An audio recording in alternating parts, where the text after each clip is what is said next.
record to the cloud. All right, everybody. Hello. It is August 30th. This is Contributor Summit Planning. I am your faithful co-conspirator, Jiffy. Bob is unfortunately still in the car driving, and let's not have him crash into a median. So he's not going to join us. Yeah. Agenda time. Okay, lead updates. So discussion was happening in the Summit staff Slack that I will summarize as, if we don't get a whole lot of people coming to the in-person event, why do an in-person event? That is the summation of it. The current reg numbers I will leave for Arnaud to go over, but they are not great for in-person. I think we're less than 30, including staff.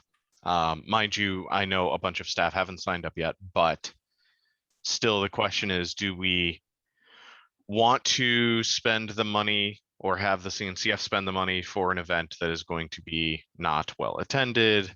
And I feel like this is just deja vu for me because I don't want to be the one saying, let's cancel a contributor summit again.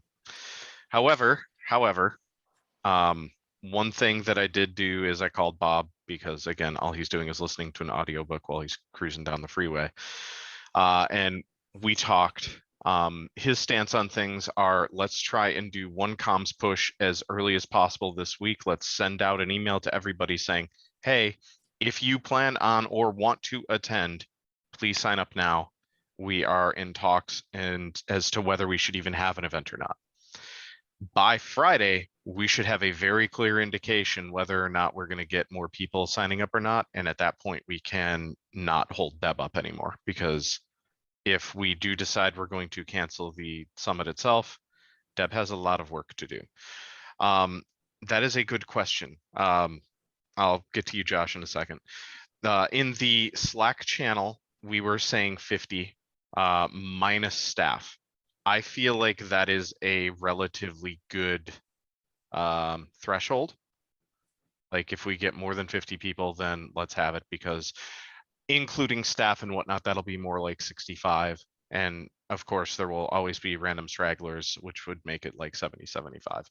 But again, right now we're under 30. Josh, go. I would point out that the current way that you register for Summit kind of prohibits speculative registration or registering early for Summit. So actually, I would guess that our numbers are very low, as in a third or less of the numbers we could potentially have the day of Summit. Here's the reason. In order to register for Summit, you have to register for KubeCon first. A lot of people's registrations for KubeCon are currently set up, are currently hinging on questions about company travel policy.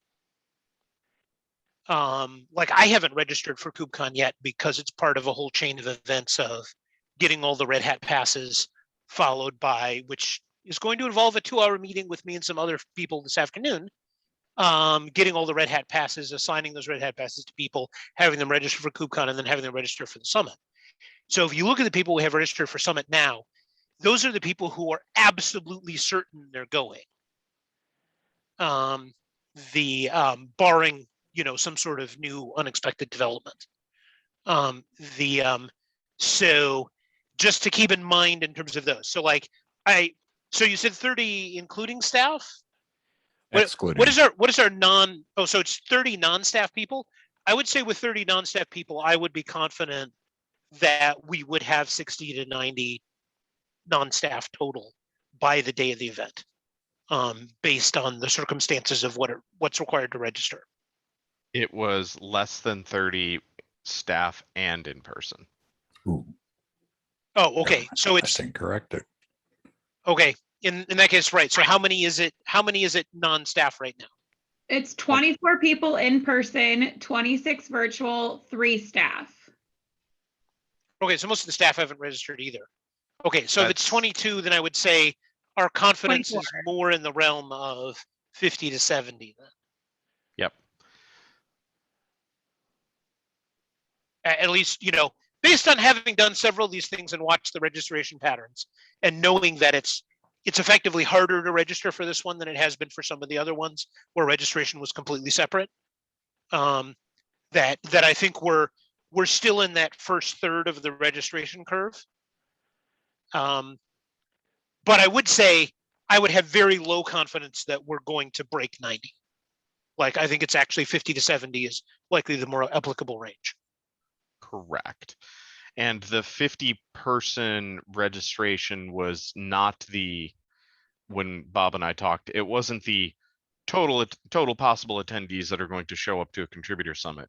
It was really a threshold of whether it is worth it for us to have an in-person event or not, given that 4 weeks before the event, we're going to have less than 50 people having signed up, staff excluded. Again, we did not want to make a decision on this call. We want to, more than anything, ensure that we can get comms out today or early tomorrow that really just lays this out and pushes people to try and register so we have a better idea. So one thing to consider is that I've heard of a few companies having travel policies where they can't ask for a travel exemption until 30 days out from the event, just because it's hard to tell what the state of the world is going to look like a whole lot before then. So I feel like, to kind of build off what Josh said, we're still in that first part of the curve, and a lot of people won't know if they can go to KubeCon, let alone be able to register for the Contributor Summit until 30-ish days out. But I know that that's a really crap timeline for planning an event too. Yeah, and I see your hand. Go ahead, Chris. So last Friday, I was supposed to send out comms, but I had a procedure, so that didn't get sent out. So yes, we do need to send out more comms, I feel like, in general, because I haven't sent out anything in 2 weeks plus. So I will just phrase it as, we need to know ASAP, what your intentions are. Does that sound right? Intentions a lot and of wants. people, yes. Yeah, I feel like a lot of people are not going to know. Case in point, I had to unregister because one of my talks to an external event got accepted, or a day zero event, whatever we're calling it now. So yeah, I had to completely unregister to go fix that, and I haven't fixed it yet, for example.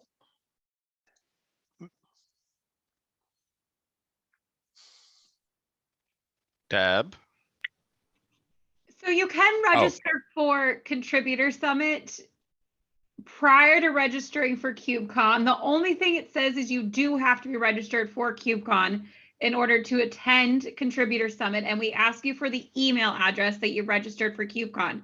So if you know you're registering with your KubeCon or with your work email or your personal email or your whatever email, and you put it in that space, you don't necessarily have to be registered for KubeCon yet. You just have to be registered for KubeCon prior to, we'll probably check things about a week before the event and then on a daily basis after that.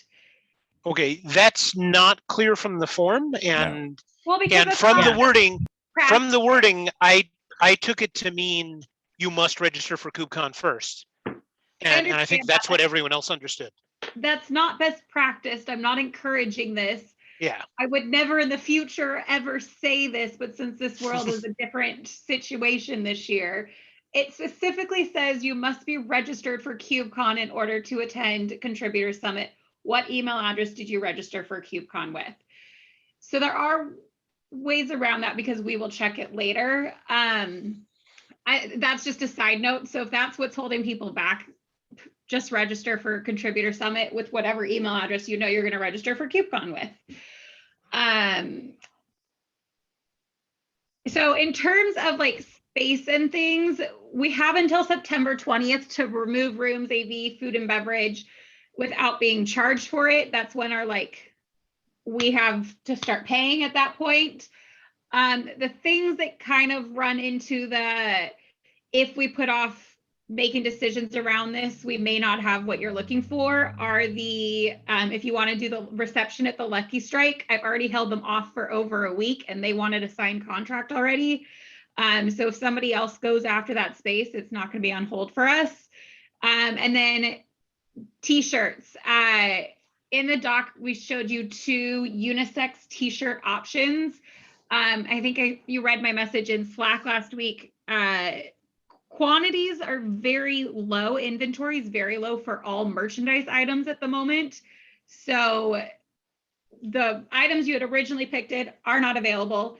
These are some options that we could do instead of that. If we choose not to place that order in the next few days, there is a chance you'll have to change your mind again and find something else. And I can't guarantee that it's going to be the right blue or the right, a sweatshirt versus a t-shirt versus that kind of thing. So they're all minor things. Like at the end of the day, having to switch what shirt we put our graphic on, not the end of the world. Having to adjust our evening reception plan, not the end of the world. I just want you to know that by pushing decisions off, these are the things that may be affected by it. But I also don't want to throw money away if this happens, because that would be, I just think that's disrespectful if we're even considering it. So. Completely agree.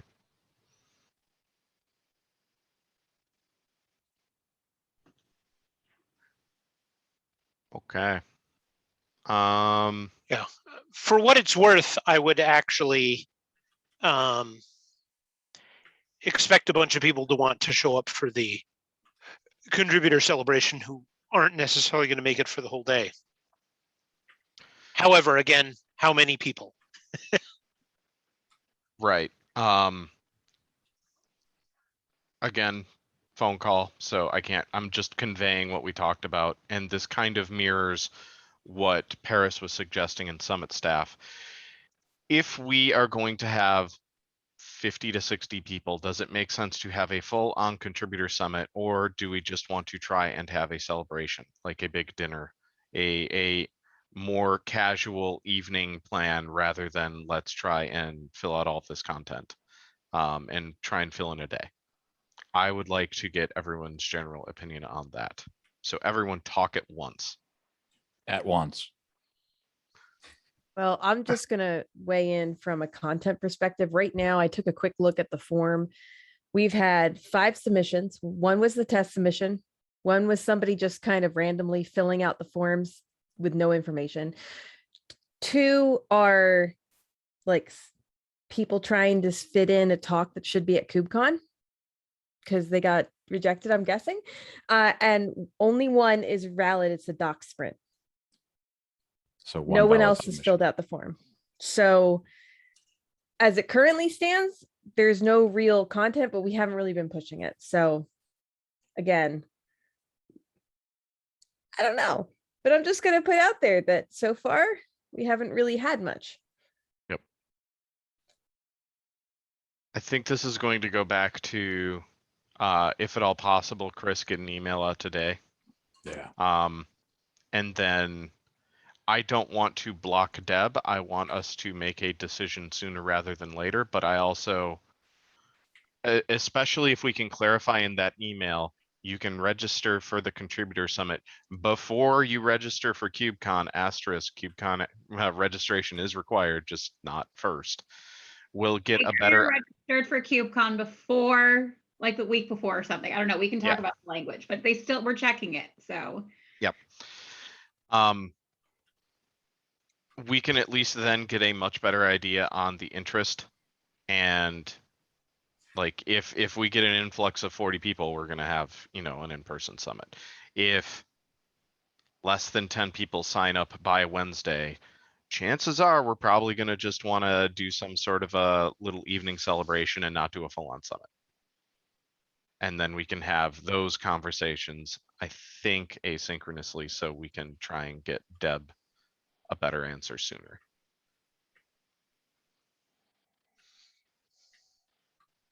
Thoughts, opinions, trash talk?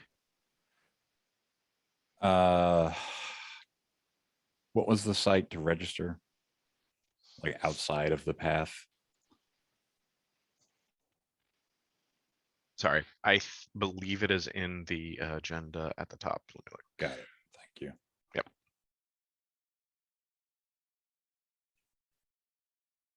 I put it in the chat too. Thank you. You the best.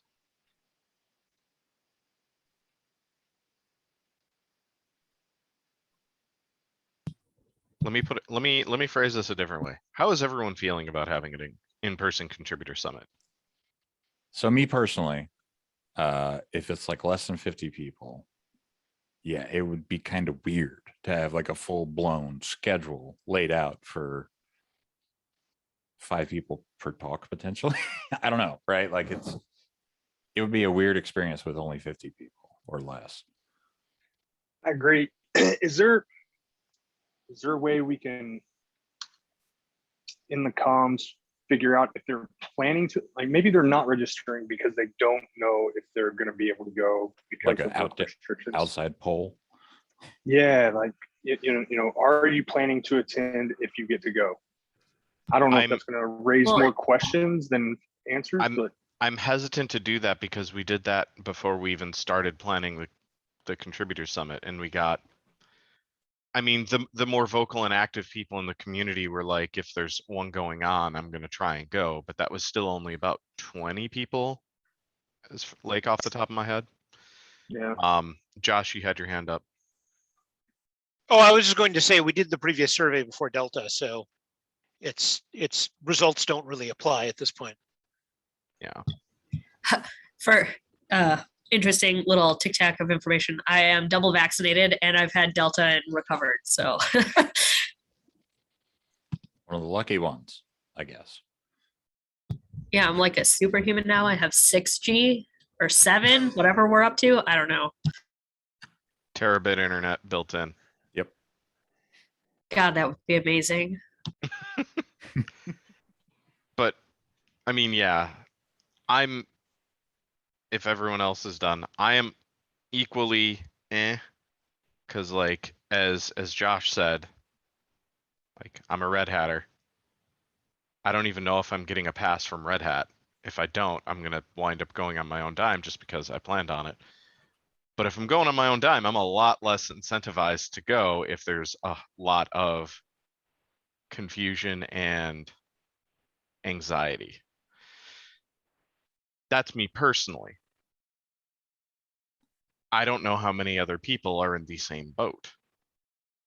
I will also not speak for Bob because Bob's not here. But we are a hive mind. I'll leave that at that. I will say in general, I'm looking at this and thinking, how can we downsize this? Yeah. Like, you know, can we have a contributor day where we just make a few rooms, so less space total, a few rooms available if somebody wants to schedule a face-to-face for the doc sprint people, if somebody is willing to do some kind of a workshop and they were planning on coming anyway, like a how to review thing or whatever.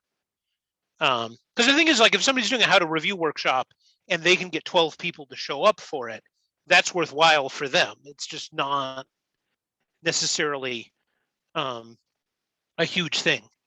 But yeah, that's where I am with this right now, is I'm thinking, how can we scale this down? And I think we do have a path forward with that because we can, per Deb, correct, keep me honest, up until September 20th, we can actually say we only need 2 rooms, or we only need 3 rooms, or we only need the big room and a small room, right? Like, Yeah. I think we can do that. Absolutely. So that is a path forward. But then does it make sense if, let's say there's 50 people? Do we go full bore with the shirts and the, well, stickers are easy, never mind that, but like go full bore with the shirts? What do we do for an evening celebration? Do we try and do something like Lucky Strike, or maybe we just get, you know, a large restaurant reservation? You know, like, to me, there are dominoes moving, like, there, it's a domino effect. I don't want to, me personally, I don't want us to make the decision until minimum 2 days after comms go out. So like end of day Wednesday would be my thinking. Oh, they'll go out as soon as they're approved. I just need to Yeah. write it. I think that's a good point. Like, a lot of these things don't necessarily have to happen if you're expecting a smaller audience. Even if you end up with 100 people, you don't necessarily have to do all the things that you would typically have at an in-person event, because it's a hybrid event. And maybe you want to even the playing field, because virtual attendees wouldn't be able to enjoy them either. So like, we were looking at some smaller giveaway items. Those we can still order because that's not an inventory issue. Maybe we don't do t-shirts for this event at all, and that saves that whole issue of trying to order for the correct number and getting the inventory and, you know, doing that kind of a thing. Anything else like that, like things that we can adjust in that way, I think help with this. Yeah, I agree. Nigel, go ahead. Yeah, I just wanted to share my perspective because it's different in that there's a lot of ambivalence about like we could go either way. I am extremely excited and enthusiastic about this, and I know of other people that are. And I understand the logistical difficulties that come with trying to make this work if there aren't a lot of people. But for people who are looking to Kubernetes as a model for how we handle open source in the tech space, and saying that, oh, well, you know, it's not so much the number, but the quality of the contributions that we're getting, just finding a way to still show value to the people who are wanting to be a part of the community. And so anything that we can do, like scaling down, cool, but just like something specific. And like, I know there are other people, I've talked to a few who, like myself, it'll be their first time going to KubeCon and are like really looking forward to this. Like anything that we can do to that end is going to be really helpful as a model that Kubernetes serves for, you know, how to do open source. I hear that. And I am with Chris Short. Like, I always want this to happen because I always want to see people and hang out and be a giant nerd. But from my perspective, I can't right now focus on being a giant nerd. I actually need to think about like the cost benefit effort analysis to all of this. And if it really is like only 30 to 40 people are interested in doing this, does downsizing even make sense when it's going to cost the CNCF a bunch of money? Like at that point, I wouldn't even consider shirts. I would just do like one of my bespoke sticker runs. There's just a whole bunch going on. Like, but I hear that. I want this to happen if at all possible. Like I said, I already had to cancel one contributor summit. I don't want to have to be the one that says, let's not do two. That'll be my legacy. Right. I don't want that. I'm sorry, at least- what was the drop dead date again for rooms? 21st? December 20th. I thought it was 20th. 20th. That makes sense. So we've got a decent amount of time before then. Josh, Well, go ahead. At least this time my shirt will get canceled before it gets printed rather than sitting in a set of boxes in a warehouse somewhere in Europe. Do we even know what happened to those? They're in a warehouse somewhere in Europe. I actually have one because I printed it myself. I don't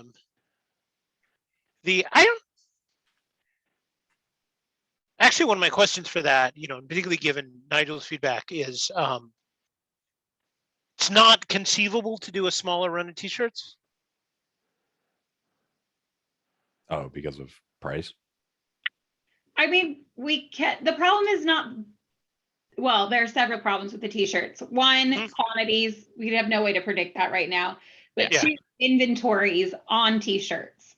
Yeah. I can't guarantee any of that. Like we could wait 2 weeks and have no blue t-shirts available to us in general. Okay. They're having a really hard time with that. And if we don't know if we're moving forward or not, I think it would better to just hold on that, and maybe we use the design at a future event and kind of push some of the things that are maybe more nice to haves versus requirements in order to ensure we know what we're doing before we commit to things. Yeah, I'm just thinking that for the people that Nigel was talking about, people for whom this will be the first contributor summit that they attend, it'll be sad not to have a t-shirt for them, given that they've probably seen the t-shirts for earlier contributor summits. Yeah, we can do some other fun, quick turnaround items. Like we had a Yeah. key plan, things like that. So there'll still be Okay. event specific swag that's easier to produce and faster produce and that kind of a thing. So they would still get something special for the event. It just may not be a t-shirt. Okay.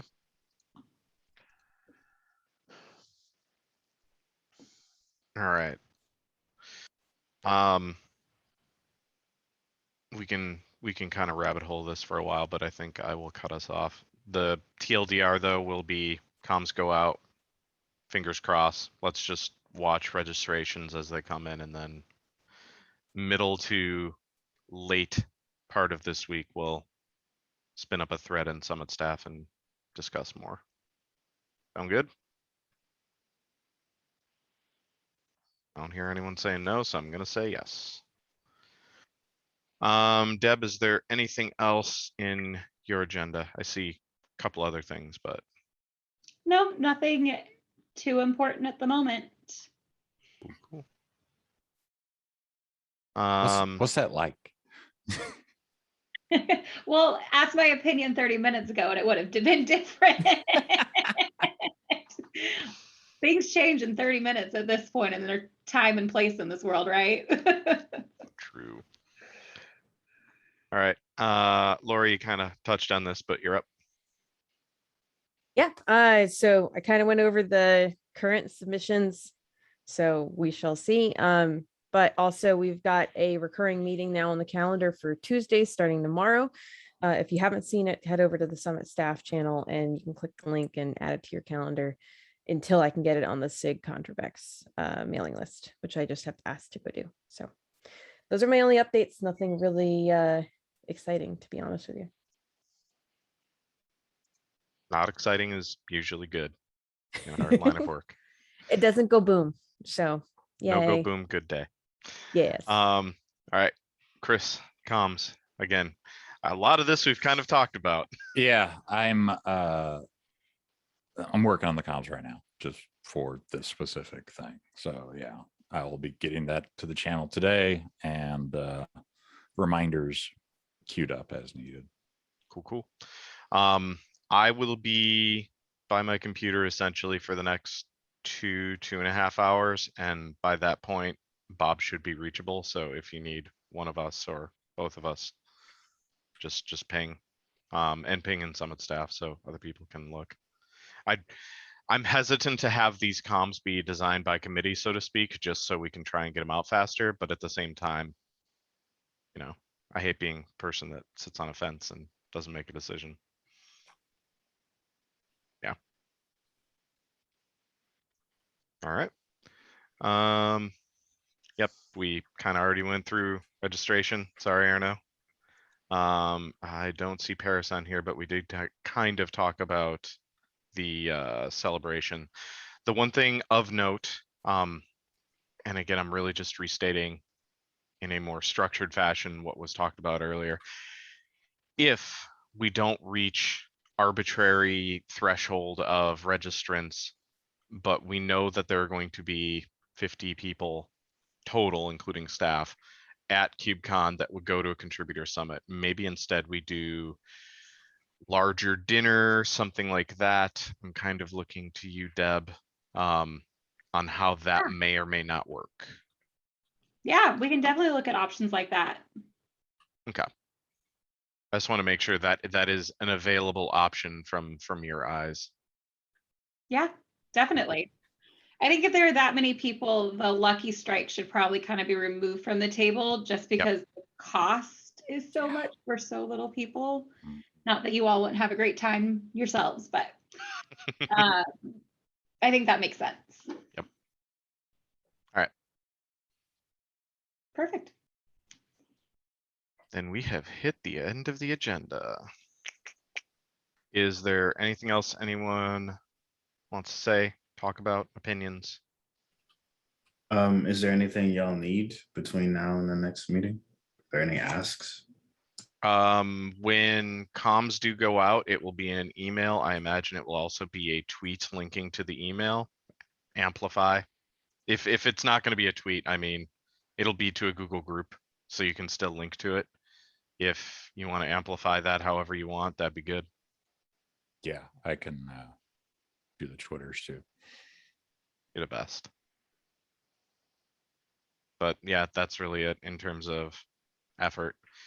Once we really decide one way or another, there will be a little bit more to do, like in terms of content. We need to try and get more content drummed up.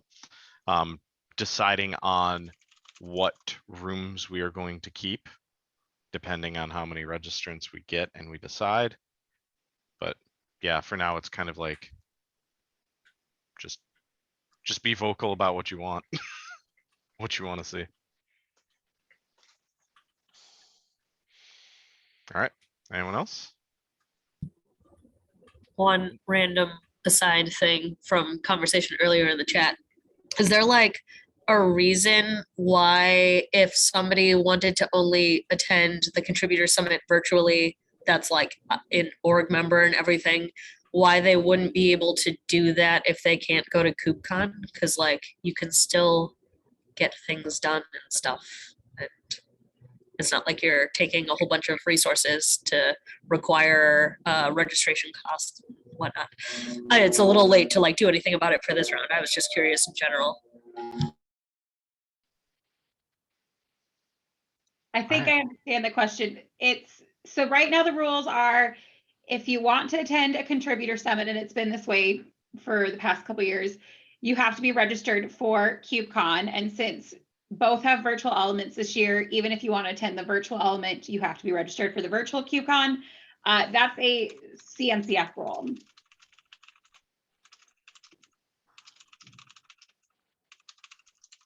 I don't have a more embellished explanation beyond that. Sorry.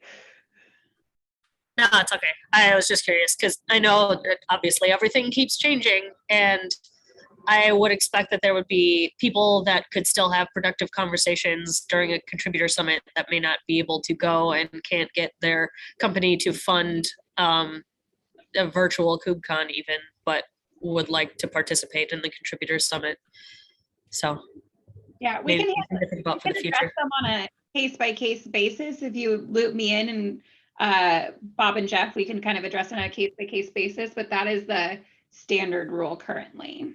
Yeah, cool. Perfect.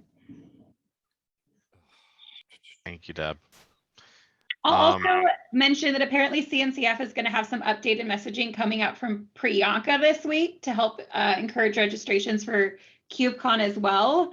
So you may see some lift from that. If people are registering for KubeCon, they'll register for this too. Good to know. It's a good Awesome. week for pushing on all sides. Yep. Yes.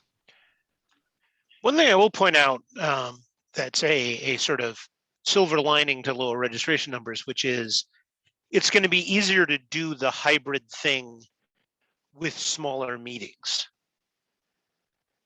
It's a lot easier to dial somebody into a meeting of 12 people than it is to dial them into a meeting of 60 people. Right. Cup is half full. No, it's true. That is a good point. Does anyone have anything else? Going once, going twice. Sold. I will give everyone 20 minutes back. Thank you very much. Stay safe, stay hydrated.